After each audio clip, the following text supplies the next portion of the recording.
All right, let's talk about another segment of deciphering the messages within the body. What is your body trying to tell you when you have neck stiffness, neck soreness all the time? We're not talking about those times when you wake up and you can't turn your head left or right. That's way too easy. We're going up to something a little different. We're talking about the times that you've been stuck in a cycle of your neck is always so stiff that you're only able to go 45-degree angle and you don't even recognize it. When you do try to go over 45-degree angles, try to get your chin to your shoulder, you'll notice your shoulder's rearranging itself. You'll rear a lot of tightness throughout the lower part of your neck, and you haven't done it. That's how you know you have chronic neck tightness. Now, what does that mean? We're talking about a bunch of different things. A lot of people think it's from a subset of muscles, which I'll walk you through, but it's not just that. Let's go into what does that mean. This is your body. This is the muscle tissues on top of your body. A lot of people say it's based off your traps, which is a possibility.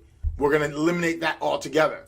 These are muscles that I'm going to get rid of just because they're in the way of me showing you this. This is a rotator cuff infraspinatus, rotator cuff, supraspinatus, deltoid, shoulder muscle. This is called your scap, which is a bone. And then there's this. This is where we're going to start jumping into. A lot of people think the issue is your rhomboids are tight, which is then jacks your body up, which is correct. But it's not the issue that we're looking at. Rhomboid minor also jack your body up. Levator scapula, that's that area when you go to massage chiropractor and they start rubbing on the top part of your shoulder. If you do it yourself, there's a humongous lump there. That is your levator scapula. That's not the issue. Subscap is not the issue whatsoever because it's a rotator cuff muscle, but it does play a role because that gets tight based off your scapula pushing down on it, and it pushes on these two areas. This muscle is called your serratus posterior superior, and this muscle is called your serratus anterior. Both of those muscles, let's get rid of your lat. Let's wrap you around here.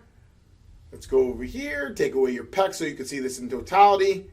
Oblique, let's take this away, is right here. You see how they attach to your rib cage all together, all the way around your body. What this muscle does is it elevates your rib cage, open and close. So it helps you breathe, right? It helps you breathe. This muscle gets tight, starts to bind this muscle, which also helps you breathe up and down, up and down.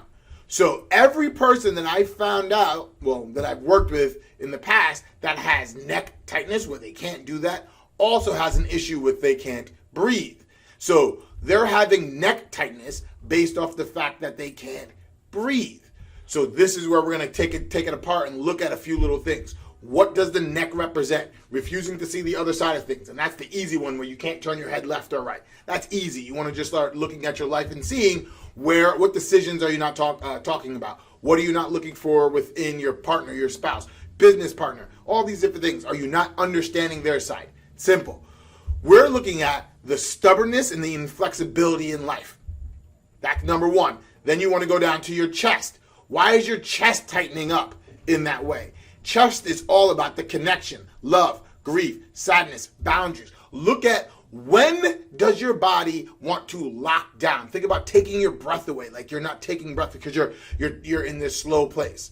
Now let's take it one step deeper into this aspect of breathing. Breathing right here, beliefs, represents the ability to take in life. Let me tell you, everything that I'm talking about when you have chronic stiff neck could be solved by you looking at what you're doing in your life and saying, am I happy doing this? Because when you aren't happy, you're more closer to a fearful state, a protective state. If you're doing something, you're not going to breathe very well. So what's going to happen is you're not going to breathe very well, which then this area starts to tighten up and locks you down. You're not able to breathe. Top part of the back will also lock up, not able to breathe. And you have to fix that. We can rub you all you want. I bet you've been to the chiropractors. You've done self-care. You've done all these different things, but it's still here. Why? Because you're not looking at the way you're dealing with your life. Now, what I want you to do is attempt, through your mouth, through your nose, whatever you want to do, attempt to swell the upper part of your lungs and see how well you can expand your rib cage. And what you're going to realize is it freaking feels awkward and it's not comfortable and it's hard to do. Fill this up and you're going to realize that's not going to want to move.